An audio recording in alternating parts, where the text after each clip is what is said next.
اشرح لي صدري ويسر لي امري واحلل عقدة من لساني يفقهوا قولي. محمد وآل محمد صلوات. اللهم صل على محمد وآل محمد بر علی و اولاد علی بلندترین صلوات. اللهم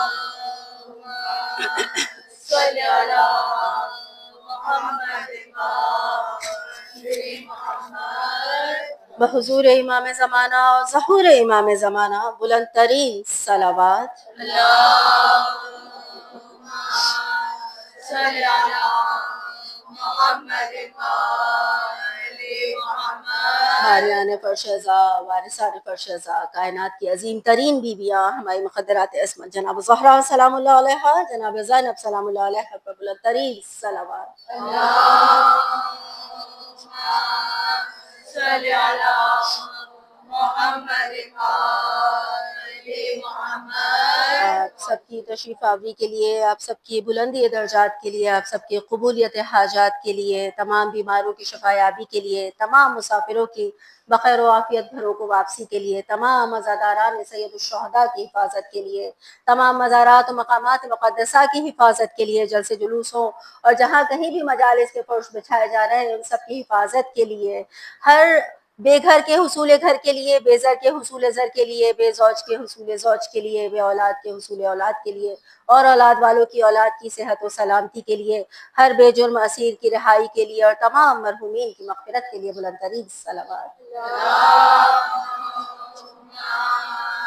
صل على محمد وآل محمد اعوذ باللہ من الشیطان اللعین الرجیم. بسم اللہ الرحمن الرحیم.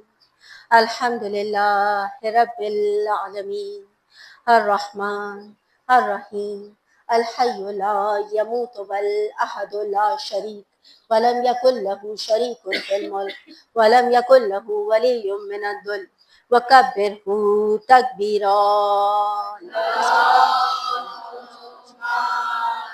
صل على محمد وآل محمد الصلاة والسلام على أشرف الأنبياء والمرسلين طه وياسين وما أرسلناك إلا رحمة للعالمين شفيعنا طبيب قلوبنا سيدنا ومولانا أبي القاسم محمد. اللهم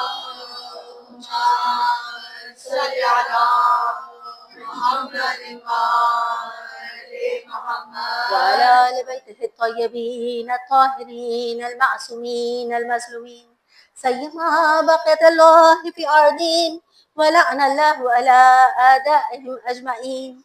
أما بعد فقد قال الله تبارك وتعالى في كتاب المجيد والفرقان الحميد وهو أصدق الصادقين وقوله الحق.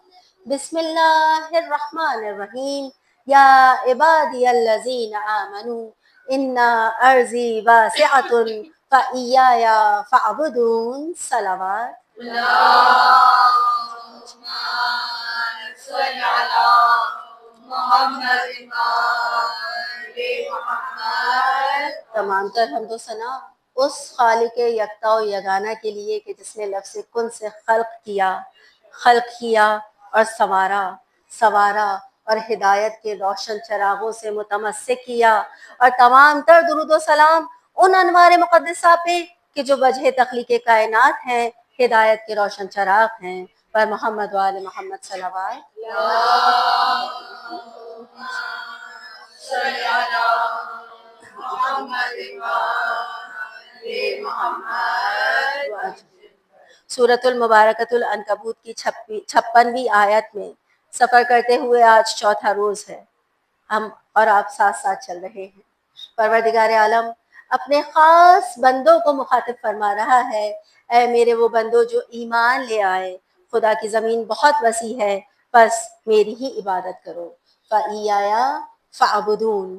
ہم عرض کر رہے تھے کہ پروردگار عالم نے اس آیت کو اس وقت نازل کیا کہ جب مکہ میں موجود مسلمان تذبذب کا اور ایسی کشمکش کا شکار تھے کہ کیا کریں، خدا واحد پہ ایمان تو رکھتے ہیں، رسول خدا کی رسالت کو تو مانتے ہیں، لیکن کیا کریں کہ اپنے علاقوں، شہروں، زراعتوں، بچوں، جانوروں کو چھوڑنے کا حوصلہ نہیں رکھتے۔ تب پروردگار عالم نے یہ آیت تسلی کے لیے نازل فرمائی تھی۔ شاید نزول میں ہے کہ یہ موقع، یہ ہجرت اول کا موقع ہے۔ یہ وہ موقع ہے کہ جب مکہ سے حبشہ کی طرف ہجرت کر رہے تھے مسلمان۔ یہ مکہ سے مدینہ کی طرف ہجرت کا موقع نہیں ہے، مکہ سے حبشہ کی طرف ہجرت کا موقع ہے۔ وہ لوگ جنہوں نے خدا پہ مصمم ایمان رکھا، اپنے ایمان کا اعلان بھی کیا اور اظہار بھی کیا اطاعت رسول اور خدا کے فرمان میں۔ کس طرح کہ جب یہ حکم آیا تو ایک دفعہ ابو طالب کی اولاد میں سے کچھ لوگ نکلے اور حبشہ میں جا کے آباد ہو گئے۔ اور کیا شان ہے سرکار ابو طالب علیہ السلام کی، اللہم صلی اللہ محمد وعلی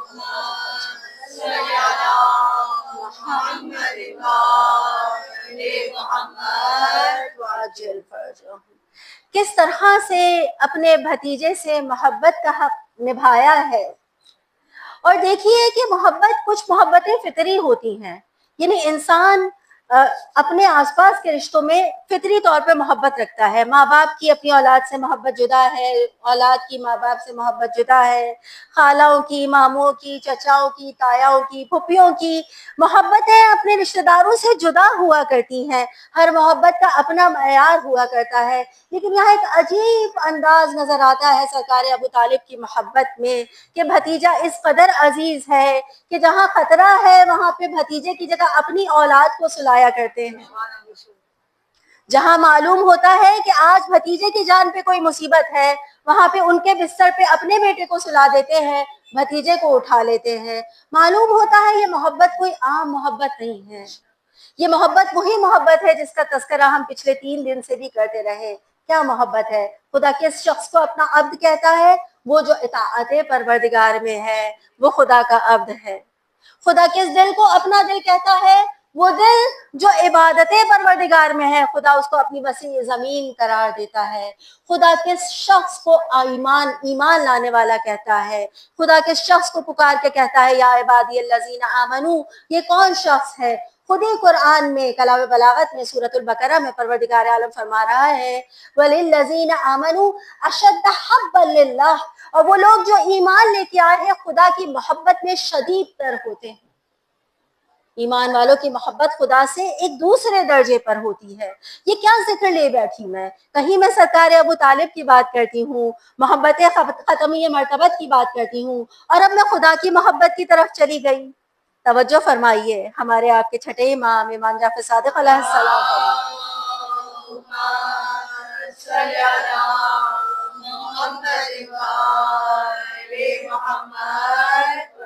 فرماتے ہیں کہ کوئی شخص ایمان والا نہیں ہو سکتا، ایمان نہیں لا سکتا، یعنی الذین آمنو کے درجے میں نہیں آ سکتا جب تک محمد اور اہل بیت محمد کی محبت اس کے دل میں ہر شے سے زیادہ نہ ہو جائے، حتیٰ اس کی اولاد سے بھی زیادہ نہ ہو جائے۔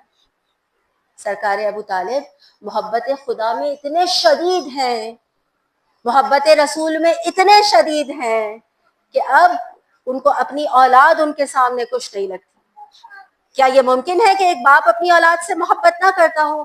شدید محبت کرتے ہیں، لیکن اس سے بھی شدت سے محبت کرتے ہیں اس بھتیجے سے جو ختم مرتبت ہے، جو خدا کا آخری فرماندہ ہے، جو خدا کا آخری رسول ہے، اس سے اتنی شدید محبت کرتے ہیں کہ اب بھتیجے کے لیے اپنی اولاد بھی فدا ہے، اپنا مال بھی فدا ہے، اپنا گھر بھی فدا ہے۔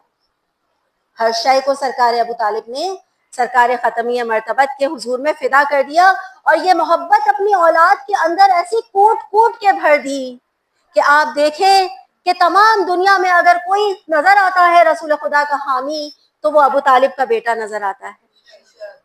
اگر کوئی رسالت کا اور خدا کا مددگار نظر آتا ہے تو وہ خاندان ابو طالب نظر آتا ہے۔ ہمیں کہاں کہاں دکھتا ہے یہ معیار؟ حبشہ میں سرکار جعفر طیار تشریف لے گئے، اب جانتے ہیں حبشہ میں ان کی ساری عمر گزری، وہیں پہ ان کی شہادت ہوئی۔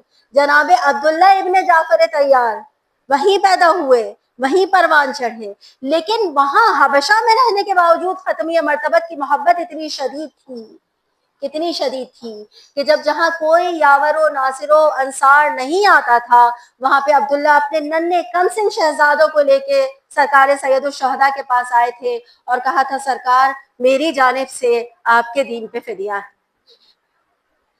وہ ننھے شہزادے جن کا آج ذکر ہے، وہ ننھے شہزادے جو زینب کے بھی دلار ہیں۔ کربلا کے میدان میں آپ دیکھیے کہ اصحاب کو، گنتی کے اصحاب کو نکال دیجئے کہ جو شہید ہو گئے، شہادت پائی، اور جب اہل بیت اطہار کی باری آئی، جب امام کے حامیان اور ناصران اور اعوان کی باری آئی، تو اب سوائے اولاد ابو طالب کے کربلا کے صحرا میں کوئی نہ بچا تھا جو اپنی جانوں کو سید الشہداء پہ فدا کرنے کو تیار تھا۔ یہ کوئی معمولی بات نہیں ہے۔ ایک انسان اس قدر دین کی محبت میں غرق ہو، اپنی اولاد کو اس دین کی محبت میں اس طرح سے تیار کرے کہ اس کی آنے والی نسلیں اس محبت میں خرچ ہو جائیں۔ پہلا شہید راہ سید الشہداء کا، راہ کربلا کا جناب مسلم بن عقیل، خاندان ابو طالب ہے، عقیل ابن ابی طالب ہے۔ دو فرزندان جن کا اکثر ذکر ہوتا بھی ہے فرش پہ اس مجلس میں، اور کبھی ذکر نہیں بھی ہوتا، مسیب میں جن کے روضوں کی آپ زیارت کیا کرتے ہیں، محمد اور ابراہیم، مسلم کے بیٹے ہیں، عقیل کے فرزند ہیں، ابی طالب کے بیٹے ہیں۔ کربلا میں آج جب تمام اصحاب شہید ہو گئے سید الشہداء کے، آج بھی ابو طالب کے بیٹے ہیں جو سب سے آگے، جناب عقیل کے بیٹے، جناب جعفر طیار کے بیٹے، امام علی علیہ السلام کے بیٹے۔ مقاتل میں لکھا ہے کہ جب تمام اصحاب و عنوان شہید ہو گئے اور جب اہل بیت کی باری آئی، بنی ہاشم کی باری آئی، یعنی بنی ابی طالب کی باری آئی، تو سب سے پہلے جو شہزادہ خیام سے رزمگاہ کی طرف بڑھا ہے یہ بھی جناب مسلم بن عقیل کا بیٹا تھا۔ تواریخ میں اس کا نام عبداللہ ہے۔ لڑا، ایسا لڑا، تواریخ میں لکھا ہے 80,000 کو واصل جہنم کیا تھا۔ شجاعت ہے خاندان ابی طالب کی۔ 80,000 کو تنہا نے واصل جہنم کیا، بس ایک شقی نے ایسا تیر کا نشانہ کھینچا جو اس کے ماتھے کی طرف آنا چاہتا تھا۔ یہ لڑکا یقیناً لگتا ہے کہ عمر میں اتنا زیادہ نہ تھا، اس نے اپنے ہاتھ کو اپنی پیشانی کے سامنے کیا کہ شاید ہاتھ سے تیر کو ہٹا دے گا۔ اب تیر اتنی سرعت سے آیا کہ ہاتھ پیشانی کے ساتھ تیر سے پیوست ہو گیا۔ جناب مسلم کا یہ لڑکا، جناب عبداللہ ابن مسلم، جب اپنے ایک ہاتھ کو دوسرے ہاتھ سے چھڑانا چاہتا تھا، اسی شقی نے دوسرا تیر کمان میں جوڑا، ایسا نشانہ باندھا جو سیدھا قلب عبداللہ میں جا کے پیوست ہوا۔ یہ مسلم کا بیٹا تھا، یہ رقیہ بنت علی کا بیٹا تھا۔ میں سمجھتی ہوں باپوں میں حوصلہ ہوتا ہے، بچوں کو لڑائیوں اور رزمگاہوں کے لیے تیار کرتے ہیں، لیکن اللہ اللہ، علی کی بیٹیاں، علی کی بیٹیاں کیسی مائیں ہیں۔ ہر ماں کو اپنی اولاد سے اس قدر شدید محبت ہوا کرتی ہے، اس قدر بے غرض اور بے لوث محبت ہوا کرتی ہے۔ ہم نے دیکھا ہے مائیں بڑے سے بڑے خطرے سے ٹکرا جاتی ہے اپنی اولاد کو بچانے کے لیے۔ علی کی بیٹیاں کیسی بیٹیاں ہیں، اپنے بچوں کو تیار کر کر کے رزمگاہ میں بھیجتی، اپنی محبت کو مقصد خدا پہ قربان کرتی، اپنی اولاد کو رسول اور آل رسول سے زیادہ نہیں سمجھتی۔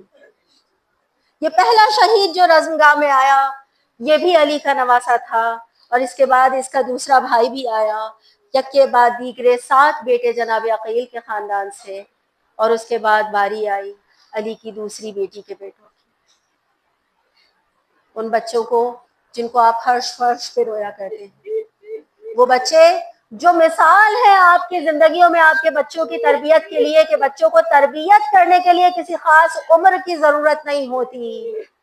جب کربلا کے شہداء پہ نظر دوڑاتے ہیں، 6 ماہ سے لے کر 18 سال کا جوان تک خاندان رسالت سے اپنی قربانی پیش کر کے بتاتا ہے کہ خدا کی راہ میں قربانی دینے کے لیے کسی عمر کی ضرورت، کسی خاص عمر کی ضرورت نہیں ہوتی۔ آج سید الشہداء کی فوج میں جناب زینب بنت علی کے یہ 2 ننھے شہزادے بھی ہیں، جن کی عمریں بہت کم ہیں. مقاتل میں بارہا یہ آیا ہے کہ 10 اور 12 سال سے کم کی عمریں ان بچوں کی ہیں، یعنی کم سن بچے ہیں. آپ جب فقہ میں بچوں کے جب پڑھتے ہیں، درجات پڑھتے ہیں عمروں کے، تو ان میں آپ ممیز بچے تک آتے ہیں. یہ بچہ وہ بچہ نہیں ہے، یعنی یہ وہ بچے ہیں جو ماؤں کے ساتھ ان کے خیموں میں سویا کرتے ہیں. کہ شب عاشور جب ہر کوئی اپنی تلوار کو صقل کر رہا تھا، اصحاب میں جوش و خروش تھا، اہل بیت میں عجیب عالم تھا، ہر کوئی چاہتا تھا سید الشہداء پہ سے اپنی جان فدا کر دے. ایسے میں جناب زینب بہت پریشان تھی، اتنی پریشان تھی، بار بار اپنے بچوں کے چہروں کو دیکھتی تھی. کہتی تھی عبداللہ، کہتی تھی اونو محمد، تم لوگ تو بہت کم سن ہو، مجھے سمجھ نہیں آتا کیسے میرے بھائی سے فدیہ ہو گئے، لیکن تم لوگوں کی عمریں کچھ بھی ہو، یہ نہ بھولنا کہ جعفر طیار کے پوتے ہو، علی کے نواسے ہو. لو میں اپنے ہاتھوں سے اپنے بچوں کو کفن پہناتی ہوں. مقاتل میں لکھا ہے یہ بچے وہ تھے جن کو ان کی ماؤں نے کفن پہنا کر رزمگاہ میں بھیجا تھا، لیکن رزمگاہ میں جانا زینب کے بچوں کے لیے اتنا آسان نہ تھا. جب بھی کسی شہید کے مرنے کی اطلاع آتی، بار خدا میں جانے کی اطلاع آتی، ایک دفعہ زینب اونو محمد کی طرف دیکھ کے کہتی، ارے ایک اور شہید ہو گیا، میرے بھائی پہ سے قربان ہو گیا.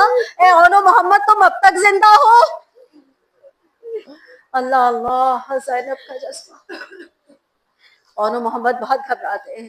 ایک دفعہ ماموں کے پاس آئے، اجازت لینا چاہی. سید الشہداء چاہتے تھے ان دو ننھے شہزادوں کو رزمگاہ میں نہ بھیجیں. جب کبھی شہزادے آتے اپنے آپ کو کسی اور کام میں مصروف ظاہر کرتے، شہزادے مایوس ہوتے، مادر کے پاس آتے، مادر ناراضگی کا اظہار کرتی، پھر ماموں کے پاس جاتے. ایک دفعہ بہت پریشان ہو گئے بچے، ماں کے پاس جاتے ہیں تو ماں ناراض ہے، اب تک زندہ کیوں ہو. ماموں کے پاس جاتے ہیں تو مرنے کی اجازت نہیں ملتی. ایک دفعہ جناب زینب نے کسی طرح سے بھائی کو منایا ہے، کسی طرح سے بچے رزمگاہ میں آئے ہیں. سب جانتے ہیں کہ اونو محمد اس شجاعت سے لڑے تھے کہ سب کو واقعی جعفر طیار کا زور بازو یاد آیا تھا، سب کو علی کی جنگیں یاد آئی تھیں. ایک دفعہ فوج اشقیہ میں کسی نے پکار کے کہا، ارے علی و جعفر کی اولاد ہے، اس طرح تم سے مارے نہ جائیں گے، اے فوج گھیر کے مارو. ہر طرف سے بچوں کو درگاہ اعداء میں لے لیا گیا، ہر طرف سے گھیر لیا گیا. سنتے ہیں نا کہ جب گھیرتے ہیں تو صرف تلواریں نہیں چلتی، کوئی خنجروں سے مارا کرتا ہے اور کوئی تلواروں سے مارا کرتا ہے، اور جس کے پاس ایسا ہاتھ کا ہتھیار نہ ہو وہ پتھروں سے مارا کرتا ہے. لیکن کسی طرح سے اس مرغائے اعداء کو چیرتے ہوئے اور اس تیزی سے آگے بڑھے کہ خیمہ پسر سات تک چلے گئے، اور چاہتے تھے کہ پسر سات کے خیمے کو فتح کر لیں. لیکن شمر ملعون نے آواز دی، اے اونو آپ کی مادر خیمے سے باہر آ جا. ایک دفعہ گھبرا کے پلٹے، اب جو گھبرا کے اتنی صورت سے پلٹنا چاہا تو کسی شقی نے گورس کا وار کیا ہے اور ان کا سر تن سے جدا ہوا. حسین سے زمین پہ آتے ہوئے بابو کو آواز دی، اے بابو ہمارا سلام قبول کیجئے. کس طرح سید الشہداء خیام میں لائے تھے بچوں کو، آپ سب جانتی ہیں نا. ماں نے قسم دی تھی پانی نہ پینا، اور سانسیں گلے میں صرف اسی لیے اٹکی تھی کہ ماں کو یہ بتا سکے کہ اماں ہم نے اپنا وعدہ وفا کیا. اماں سکینہ پیاسی تھی تو ہم نے بھی پانی نہ پیا.